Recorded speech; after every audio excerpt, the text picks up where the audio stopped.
ఆత్మబోధ episode 39 శీర్షిక ఆశ ఎందుకు బాధిస్తుంది? ఉపశీర్షిక ఆశ ఉంటే వెలుగు. ఎదురుచూపుల జీవితం. సురేష్ జీవితం ఎదురుచూపులతో నిండి ఉంది. ఈ ఫలితం వస్తే సంతోషం, ఆ వ్యక్తి మారితే శాంతి, ఈ పరిస్థితి ముగిస్తే ఊరట. జీవితం ఎప్పుడూ రేపటిపై ఆధారపడింది. నెరవేరని ఆశ. ఒక ఆశ నెరవేరింది, కాని సంతోషం నిలవలేదు. మరో ఆశ పుట్టింది. సురేష్ అడుగుకున్నాడు, ఎందుకు ఆనందం నిలవడం లేదు? గురువు మాట. ఒక పుస్తకంలో ఒక వాక్యం చదివాడు. ఆశ అనేది ఆశ్రయం కాదు, ఆసక్తి. ఆ మాట సురేష్ను ఆలోచనలో పడేసింది. ఆశా బంధం తేడా. ఆశ సహజం, అట్టుడికితే బాధ. సురేష్ గమనించాడు.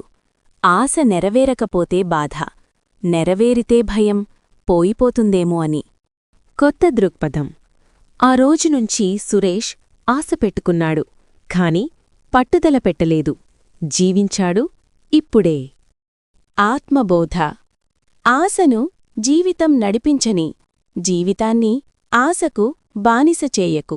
ముగింపు సందేశం. ఆశతో నడువు, అట్టుడికే ఆశను వదిలి. Friends, please subscribe, like, share and comment మన ఛానల్.